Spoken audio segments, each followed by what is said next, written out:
This is Hashtag History, episode 76. I'm Rachel. And I'm Leah. And I have to ask you, before we begin this episode, if you had ever heard about this week's subject before, I assume, doing some peripheral research to put together the cocktail? Not at all. And I generally, there are episodes I know very little about, and I have to make a cocktail based on it, I do the bare minimum because I want to learn everything from you. So I do the bare minimum. Like I type in their name, and then I don't even go into the Wikipedia about them. I just read the you know, in Google search, I just read that, and that is what I go off of. Wow. Good to know your process. I didn't actually know that. Yeah, only on ones that I don't know anything about. I assumed you read everything and then were fact checking me the entire time. Yeah. Nobody got time for that? Nope. Okay, well, that actually makes me even more excited then. I like to get a general idea of how many people have even heard of this guy before. Yeah. And for anyone that hasn't, Yes. You're in for a treat. Oh, yay. Because this story is seriously wild. This week, we are discussing Rudy Kurniawan, who was a world-famous wine connoisseur, collector, and seller. In the early 2000s, he was bidding millions of dollars a month at wine auctions, in turn making a huge name for himself in the wine industry. Over time, he created even more of a name for himself as he began to sell from his own collection at these auctions, bringing forward some of the rarest wines in the world. In 2006, he made history by selling $24.7 million worth of wine in a single auction, exceeding the prior world record by $10 million. Oh my God. So he almost doubled. Isn't this insane? I'm going to be honest. Don't understand. Oh, how this thing that kind of tastes the same. We're going to talk about that a lot in this episode. Yeah. How I'm I don't understand. Yeah, I don't understand. Isn't that insane? $24.7 million worth of wine in a single auction. Mm-hmm. Whew. It was a good day for him. I would assume he felt good that day. Yeah. As time went on, some people became a bit suspicious about Kurniawan, though. One particular winemaker, Laurent Ponceau, had his own doubts when he learned that Kurniawan was selling vintage wines from his family's estate dating back to 1945. This was suspicious, you see, because the Ponceau family didn't begin making this particular type of wine until 1982. That's sus. Because, in addition to being a wine connoisseur, collector, and seller, Kurniawan was also a fraudster. In 2012, when the Federal Bureau of Investigations raided Kurniawan's Arcadia, California home, they found the place littered with empty wine bottles, detached labels, corking tools, wax for sealing bottles, and extensive wine tasting notes. I don't know why I was just imagining a mansion, but only the wine bottles were just a label on the ground. We actually have pictures that we will be looking at. Good. It would appear, based on what they saw, that Kurniawan was mixing cheaper wines, studying his tasting notes to blend the taste as seamlessly as possible, and then putting them in bottles with expensive labels and passing them off as rare vintage wines. I find this story so fascinating for an array of reasons. The primary one probably being that, like we've already talked about, if Kurniawan or anyone really were to hand me a glass of wine and tell me it was a really expensive, really rare wine, I wouldn't be able to tell it apart from the $25 bottle of wine from Walmart. $2 check, man. And I was saying the $25 bottle of wine because I can taste the difference between under and over $10. Yeah. But that's about as far as my wine knowledge goes. And this comes from two gals who live in wine country. And just went wine tasting last weekend? Yeah. 2 weekends ago. Yeah. Yeah. I love drinking wine. Of course. I just can't say that I can tell a huge difference. Nope. Or that it makes a difference to me. Or that it makes a difference. Really, that. I think that's what it is. Yeah. Yes. I can taste differences in wine. We're inexpensive dates is what we're saying. Yeah. I just don't care. Yeah. It doesn't make a difference to me. Or whatever. Yeah. Anyway, we're going to dig into all of that after, I think we're having our own glass of wine, right? We'll see. Dun, dun, dun, dun, dun. Let's listen to our ancient intro that sounds terrible in quality. I know, we have to do it again. I'm Rachel. And I'm Leah. And this is Hashtag History, the podcast for both history nerds and history haters alike. where we dive into history's greatest stories of controversy, conspiracy, and corruption.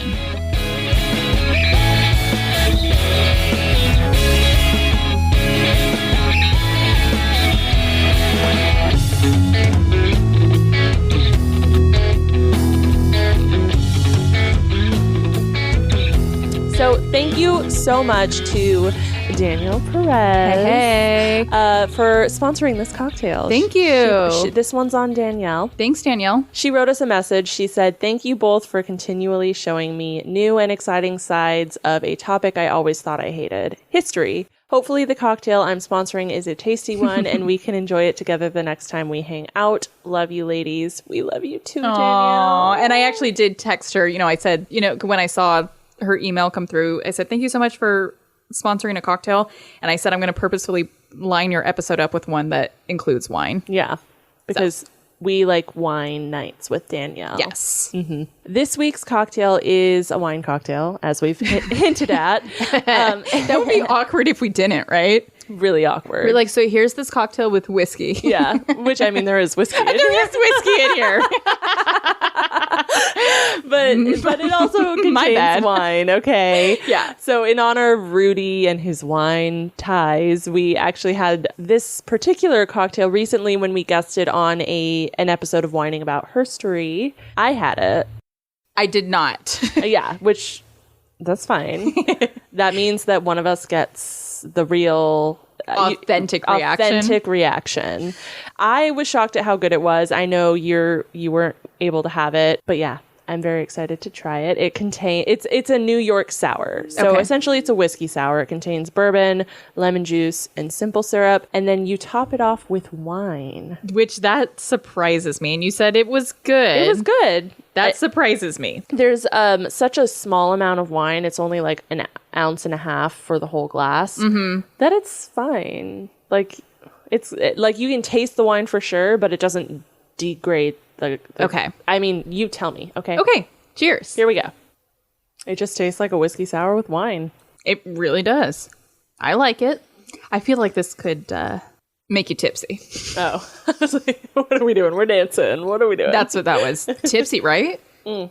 Wait, how much bourbon? 4 ounces total. So 2 ounces of bourbon plus I do wine. feel like I recall feeling it.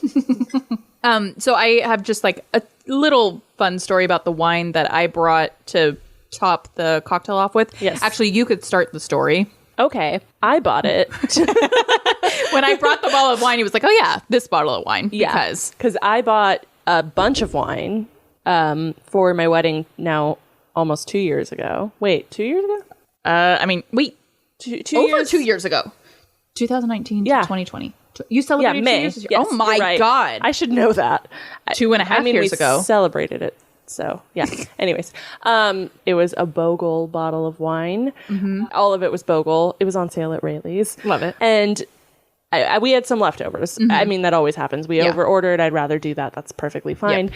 And guess what? I had a wonderful friend who was getting married after me who was in need of purchasing some wine. I was in desperate need. Yeah. There was also tequila and beer and a lot of other stuff, but that hasn't lasted this long. So that's where I'm going with this story is we did for a period of time have an entire closet full of booze. We had to, as everyone knows, we had to cancel the wedding, the big wedding because of the pandemic. And so we had to like get through the things like the beer and I mean, just other things that are more perishable, right? Oh, so you had to get through that tequila really fast. Yeah. I mean, you don't want it to go bad. You don't want it to go bad. Anyway, but the wine we were taking our time to like get through, but we have like gifted some wine to people for like, Christmas gifts or it's what I always bring to parties, which has helped us bring it down. Here's my exciting news. This was the last red wine in our booze closet. And we're sharing it together. I know. It's kind of special, huh? Kind of Full circle. It is actually really special. If you had said at your wedding 2.5 years ago, the red wine we're drinking tonight, the very last bottle of this red wine, we're going to be drinking it 2.5 years from now. Together. While we're recording an episode of a podcast that we've been doing together for 2 years. Almost the exact amount of time since then, because, we started the podcast after your wedding. Okay, that's pretty special. I thought it was like cool that I got through all my wine, but that was really sentimental. Yeah. That's cool. I liked it. That's special. That's it. Okay, that's it. Rating. Hello. Wait, let me try it again. I only had like one sip, really. Mine's like a 7. Are we Same spot number. on? Yeah. Same number. I was leaning towards 8, and then once you said 7, I was like, yes, 7. I feel like you and we must have the exact same palate when it comes to drinks, because we're always like one, maybe either the exact same rating or like 1 point. We have good off. taste. We have excellent taste. We have cheap taste. We have the same cheap taste. Yeah. As long as there's sugar in there, really, we're good. Sugar and French fries. Sugar. Oh, man. Okay. So, who was Rudy Kurniawan? There isn't much we know about his background other than that he was born Jen Wang Wang on October 10th, 1976 in Jakarta, Indonesia. In about 1998, Kurniawan arrived in the United States on a student visa and attended California State University Northridge in Los Angeles. Kurniawan attempted to stay in the States by seeking political asylum, but was unsuccessful and was told to voluntarily deport no later than April of 2003. He did not. Mm-hmm. It's right around this time that Kurniawan started popping up in the wine scene. He intrigued a lot of people immediately because he was this young guy rolling up in a Lamborghini, if he wasn't rolling up in his equally impressive Mercedes or Land Rover, wearing fancy clothes, crocodile boots and all, and purchasing expensive wines. I actually think we should look at a picture of him at this before point? we continue. Okay. Yeah. So this picture of him is what I imagine I look like when I go to wine tastings. I just can't with the sticking the entire f***ing nose in the glass of wine. I think that's what I aspire to at wine tasting, the like kind of swirling, I'll do the I'll sniff it, but putting your entire but I'm nose not into gonna put it. my entire f***ing nose and face in there. Well, and here's the difference too. If you'll look at this picture, flaring. if you look at this picture, look at the amount of wine that he has in that glass. Minuscule. That's what I'm like. That's for his tasting or whatever. It's like, nah. Whenever I go wine tasting, thank God, I don't know if it's just the places we happen to go, but like they're very generous in their tasting pours. Yeah. If I ever went somewhere and they gave me that small of an amount of wine, I would literally scratch their faces off. Well, this is, or I would just take the bottle out of their hands and say, "No, I got this. Don't worry." But here's the thing: that lick of wine that he has there is $1,000. probably $1,000. Yeah. Anyway, you can see what he looks like now. Yeah. Young. Yes, very young. Cool looking. Yeah, looks like he wants to be anyways. I think that's a good way to describe him. When people questioned him about how he had acquired such wealth, he usually brushed it off by saying that he was living off of family money from a very successful beer distribution his family owned in Indonesia that, in his words, granted him a $1 million a month allowance. I like that. Where do we sign up for this? Yeah. Can I please find a long-lost relative that also has a very successful beer distribution? People didn't ask too many questions of Kurniawan, though, because what's that saying about biting the hand that feeds you? Mm-hmm. Kurniawan lavished his wine buddies. At a party he hosted in late 2003, he provided a full wine tasting experience to a number of his friends, which cost nearly $5,000 per person. And I know this is going to come off as a huge shock to our hashtag history listeners that know we purchase only the finest liquors when putting together our cocktails. But I've done many a wine tasting. Yeah. And anything over like a $25 tasting experience is really, really pushing it for me. Yeah. Unless my parents are paying, which... Yes. Unless you're on someone else's tab. Yeah. Like they took me wine tasting for my 30th birthday the weekend before we went wine tasting for my 30th birthday. That I've never heard something so 30 before. And yeah, they were very generous, and there might have been multiple tastings over 25, which I would not have paid for. You only turn 30 once. Their only daughter only turns 30 once. Thanks, Mom and Dad. You don't listen to this, but thanks. There's another story of how Kurniawan hosted a 4-day trip in New York where he and the buddies he had made in the wine industry drank expensive wines every day, all day. I mean, sign me up. Where do I find friends like this? I mean, where do we find friends like this? Yeah. So one of the places that he ended up at was Crew, where the wine list contained more than 150,000 bottles. So again, I don't condone what we know Kurniawan would eventually do, but like we want to make friends like this. Yeah, sign us up. It's important that I mention Crew because this restaurant unknowingly became a large part of Kurniawan's fraudulent activity. Do you save like corks or bottles from like sentimental wines? No. My parents did. My mom collected so many wine corks growing up that like we made coasters and stuff out of it. Oh, that's cool. Yeah. That's cool. Yeah, we keep both. we have a thing that we keep our corks in, and then for like really special, either it was like a special occasion that we had the wine, or it just has like a really cool label. We will keep wine bottles and put them on top of like our library. Yeah. We have kept really cool like coasters from restaurants and like cool. bars or like beer tastings or whatever when we traveled. They always give really good ones. Mm-hmm. That's cool. Yeah. So Kurniawan also did this. In fact, at the end of this extravagant 4-day wine trip that he and his friends had, he asked Crew to package up every single one of the bottles they had emptied and ship them to his home address. He would do this again a number of times over the next couple of years. On one particular occasion, a number of the empty bottles Crew shipped to Kurniawan had broken in the course of their delivery.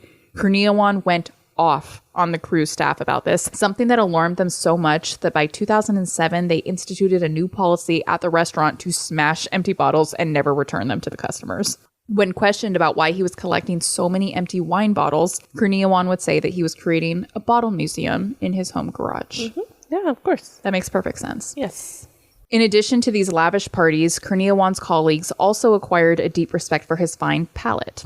According to many of those fooled by Kurniawan, he had a palate that could, without fail, place any wine down to the year and maker after just a sip. In addition to that, he had an insane memory. He could take one sip of wine and say, for example, oh yes, I remember trying this particular wine at the auction in New York in January of 2004. Like, regardless of what we think, that's impressive. Oh, it's absolutely impressive. And he, regardless of all the awful things that he did, he had a talent and he had a knack for this. Yeah, like 100%. That's crazy. I can't imagine. Yeah. An Acker, Merrill, and Connaught wine auctioneer named John Capin is quoted as saying that Kurniawan was once able to correctly identify, quote, 10 out of 12 Burgundies that he tasted blind, unquote. Again, do I need to mention that if I were to blindly taste wines, I could identify red from white and identify under $10 and over $10. Yeah, we've done this before. We've done this. And that is as broad as my wine palate gets. Again, inexpensive dates. We are very fun people to be around, and we are very, very cheap. Yeah. Kurniawan made such a name for himself that at a 60th birthday party that he hosted for his mom, in which he rented out an entire restaurant and supplied all of the wine for the entire evening from his own collection, one of the guests at this party was none other than Jackie Chan. Excuse me, Jackie, what are you doing? Speaking of Burgundies, these would become Kurniawan's specialty. So for anyone that's not super familiar with wine, I'm raising my hand. I'll do a brief overview of Burgundies. Burgundy is a type of wine that is made solely from the grapes produced in the Burgundy region or Bourgogne of France. The wines produced from these fields include some of the rarest, tastiest, and most expensive wines in the entire world. One of the most infamous Burgundy vineyards is Romanée-Conti, which produces, according to experts, perfect Burgundies. And expensive ones too. In just 2018, a singular bottle of Romanée-Conti dated 1945 sold for $558,000.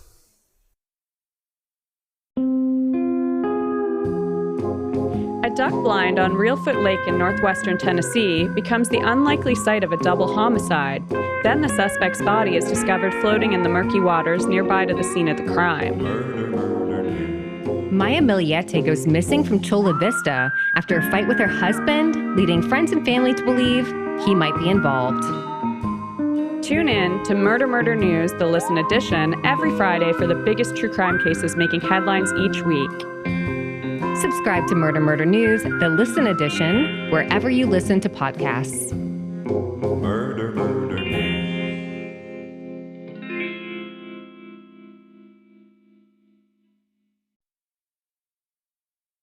Kurniawan was actually such a connoisseur of Romane Conti that he garnered the nickname Mr. Conti in the wine community. Oh, okay.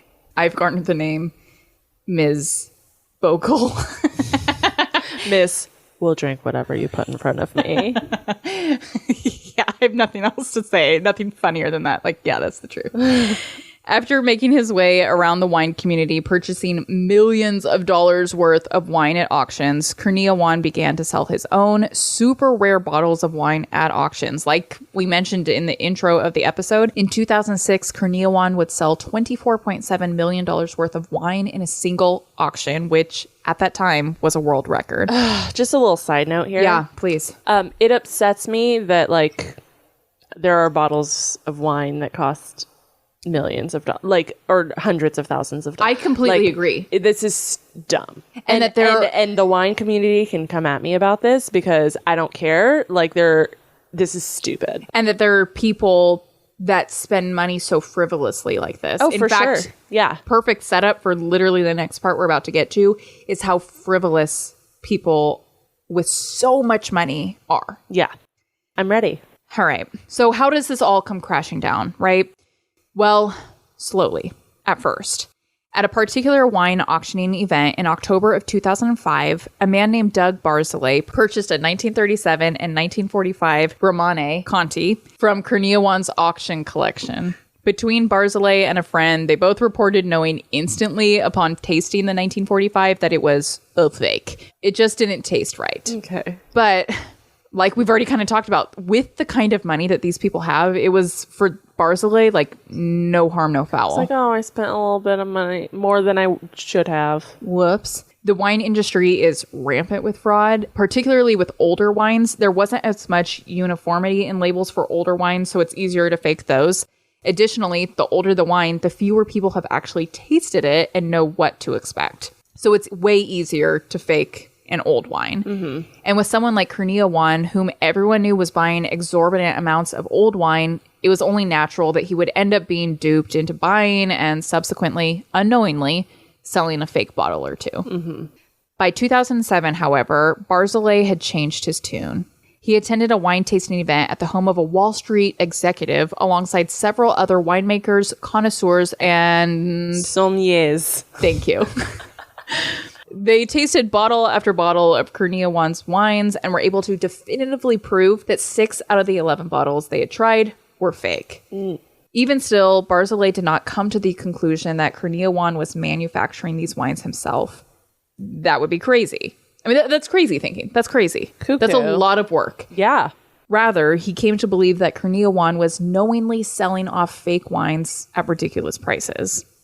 Not long after this wine event, Barzilay hosted one of his own in New York where everyone on the invitee list brought wines for the group to try. Kurniawan was one of the people invited to the party, and it wasn't the wines that he brought to this event that Barzilay found suspicious. Those at the event tasted them and later agreed that they all appeared to be legitimate. Mm-hmm. Rather, it was Kurniawan's insistence that Barzilay send him all of the empty bottles at the end of the night. A few days after the event, when Barzilay still hadn't sent him the empty bottles, Kurniawan followed up again. This solidified Barzilay's suspicions. Another man that quickly became suspicious of Kurniawan was Laurent Ponceau, proprietor of Domaine Ponceau, one of the most well-known wine producers in Burgundy. He first became concerned when nearly 100 bottles of Ponceau were to be auctioned off at an event in 2008.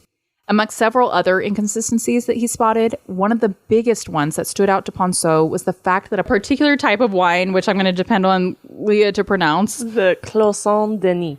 Thank you. That's stunning. It was stunning. This particular wine, it was up for auction. Ponceau didn't begin making Cloisonne Denis until 1982. Ponceau contacted auctioneer John Capin, whom we discussed earlier, to get these bottles pooled from the auction, but Capin didn't listen. So instead, Ponceau flew from France to New York just in time to have the Ponceau wines officially pooled from the event. Like most other people, Ponceau didn't initially suspect that Kurniawan was manufacturing fake wines. Rather, that he had been duped and then just sold the fake wine himself. A lunch was put together with Ponceau, Kurniawan, Capin, and Barzilay in attendance. It was at this lunch that Ponceau asked Kurniawan where and from whom exactly he had purchased the Ponceau wines. Kurniawan was super vague and told Ponceau he buys millions of dollars worth of wine from all over the world, so he couldn't possibly recall. Okay. What a problem to have. He followed up by saying he would have to get him the details at a later date when he could check his records. Kurniawan did end up emailing Ponceau the information, which simply stated that he had purchased the wines from a man named Pak Hendra in Asia. Kurniawan would later supply Ponceau with 2 phone numbers for the seller. Ponceau would follow these leads all the way to Asia, only to learn that one of the numbers belonged to an Indonesian airline, the other to a shopping mall in Jakarta, and that the word Pak is essentially the equivalent like in English to like sir or mister, and the name Hendra is one of the most common names in Indonesia. So essentially Kurniawan gave him a name like Mr. Smith. I feel like that's a slap in the face. It is, totally. It totally is. This all came at the same time that a billionaire and wine collector, one of the Koch brothers, Bill Koch, was doing a review of his 43,000 plus bottle collection and found there to be more than $4 million worth of fake wine. It's one of those things where... Oh, you poor baby. Yes, exactly. You, of course, you never want someone to be swindled or cheated. But, like, this guy has so much money that he purchased $4 million worth of fake wine. And not all of it even from Kurniawan. It was found that another wine con artist had sold Koch a bottle of wine that was supposedly 200 years old and had supposedly belonged to none other than Thomas Jefferson. Mm-hmm. Koch has the kind of money that he paid private investigators, cork and label experts, and former law enforcement agents to look into all of this. With all these experts looking into Kurniawan, some interesting family history was discovered. It would appear that Kurniawan was not the only fraudster in his family. In fact, these experts would learn that Kurniawan had 2 uncles that had defrauded banks in Indonesia for upwards of potentially billions. When it was clear that several of these fake wines had been sold to Koch from Kurniawan's collection, Koch sued him in 2009. So fresh, so fine. You wish you were 09. Someone's graduating class. Yeah, that would be mine. Hers. Despite all of this, Kurniawan continued to have some success selling to other auctioneers and on the private market. Even when these sellers would be contacted with concerns about the authenticity of the bottles Kurniawan had initially sold to them, most ignored the concerns. Well, that's on them. So it's absolutely, because ultimately there's a lot of money to be made in the wine industry, even if the wine is fake. You're still making money. That's stupid. The buyer. This is where I don't actually feel bad for any of these people. No. Yeah. When you hear this kind of money, and the fact that some of these people, even when they initially learn like, oh, a couple of the bottles were fake, like, oh, well, I only spent $300,000 on that. Yeah. That's fine. Yeah, fine. That's icky. Eventually, Ponceau's inquiries, Koch's investigation and subsequent lawsuit, and Capin's refusal to allow Kurniawan's wines to be sold at future Acura auctions caught up with him. Having been alerted that Kurniawan had 9 passports and could therefore very well be a flight risk, the FBI moved quickly, and on March 8th, 2012, they arrested Kurniawan at his Arcadia, California home and charged him with multiple counts of wine, wire, and mail fraud. As they searched his home, they found a mountain of evidence. So I have a few FBI pictures for us to check out here and for you to describe, Leah. I love it. Okay. Numero uno. There's some bottles soaking in the sink. Mm-hmm. Obviously, like removing labels from them. So that's number 1. Number 2, a shit ton of labels. Isn't that amazing? It's an entire file cabinet. Full of labels. Full of labels. That's crazy. Okay. And the third one is corks. Okay. So I'm assuming, and you've kind of like said this, but just clarifying. So he's like going to parties that have these really expensive wines and then like taking the bottles and the corks afterwards. And then he's taking those labels and the corks from those already drunken bottles and then like fabricating new ones. Yes. Okay. Yes. And the amazing thing too, going back to what we were saying about how he obviously does have like a knack and a talent for these things. He was blending like cheaper wines to acquire the taste that he knew that the wine connoisseurs would expect from the wines that he was mislabeling and selling. I mean, all the way down to the number of grapes used to like create wines. I feel like it's not like he was taking the easy way out. That was hard. That was probably hard. I was thinking of Frank Abagnale from Catch Me If You Can. I just watched it. That's exactly what I was thinking of, where it's like he's a total fraud, but he's like very, very good at being a fraud to where they end up enlisting him in the FBI. In the FBI because he's really good at fraud. Kurniawan became the first person in the United States to be tried and convicted of wine fraud. In August of 2014, he was sentenced to 10 years in prison and ordered to pay $28.4 million in restitution to the victims. He served time at a correctional facility in Texas until his release in November of 2020. He was then handed over to the custody of the Immigration and Customs Enforcement and was deported back to Indonesia as recently as actually April 8th, 2021. This will likely come as no surprise that Kurniawan's attorney said that Kurniawan would pay more to upgrade to better seating on his flight back to Jakarta, but ICE said no and forced him to fly coach. And that's the story of Rudy Kurniawan, the first man successfully tried for wine fraud in the United States. If you're interested in learning more about Kurniawan and watching this man in action, I highly recommend the documentary titled Sour Grapes. I believe it has since been pulled from Netflix, which super stinks, but hopefully they put it back on there because it is so fascinating. I personally have watched it twice. What? And that was actually how I learned about Rudy Kurniawan in the first place. Fascinating. Fascinating. Yeah. Rudy, you bad boy.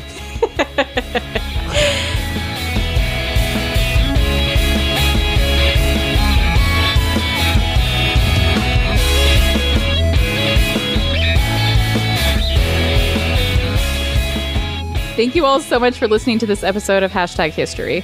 We will share the pictures that we discussed in this episode to our Instagram, and all sources used to put together the episode can be found on our website at hashtaghistory-pod.com. Subscribe to us on whatever podcast platform you use, share about us with your family and friends, and then give us a rate and review.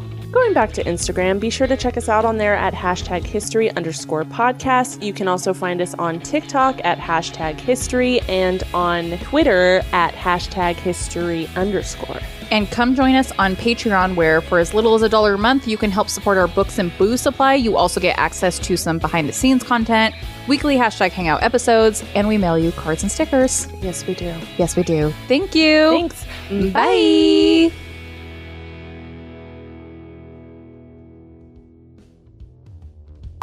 Sorry. Burp? Nope. Had a burp there? Identify red from wine. You said not. I was sober when I wrote this. Romane. Say it with an Italian accent. I can't. I don't have any accents. Romane. Yep. I don't have any in me. Of Romane. Romane. Romane. Thank you. It's A. Yeah. Because I looked it up, and this dude on YouTube was like, if you pronounce this incorrectly, you are an amateur, and everyone will know it. We've already established copped to that. Like, I don't know. Kurniawan's election. His election. We're f***ing electing the guy for something now. His auction collection. Jeez. Saulniers. That's how, yeah. Saulniers. Sommiers. You say it. I'll say Sommiers. Did I say it right? Yeah. Sommiers. Yeah.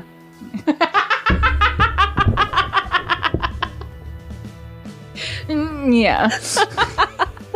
Wow. I'll never say that word again. I watched 100 YouTube videos too. What if I had said like sommeliers? Then I would have been like, what the dum. Like when I tried to go in your closet. Oh, and I hadn't even had anything to drink. All right. Yeah. Where was I? They taste. Are you gonna laugh? No, that was good. I was proud of you. One of the most I learned don't pronounce the ends of anything. Yeah, French, you don't pronounce the last thing unless there's an E at the end. And I may need you to help me with something else very shortly then. Okay. It's right here. The clos sont dunis. I looked it up. Mm-hmm. Clos sont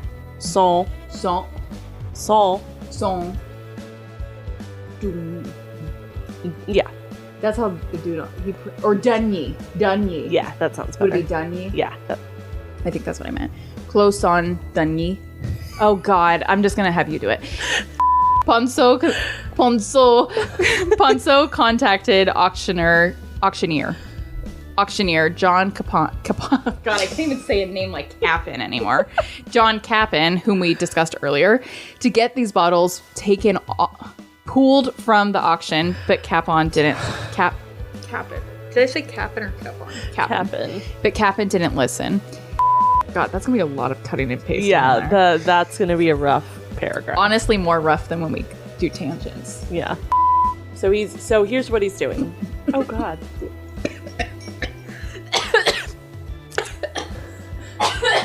Don't worry, guys. Rachel's dying. It's fine. Fine. It was a weird swallow. So he's. Look at my poor Ariel. Her stickers are coming off on her eye. Isn't that sad? I want to fix her, but I don't know how. So I just don't touch it. Isn't she crazy looking? I know. It's been killing me. But look, I have a tear coming out of the side, but I don't know how to fix her. I think this gets moved like this, but I don't even know. I don't. Oh yeah, but I don't know where this little blue piece goes, and I have to reseal it. I don't know how.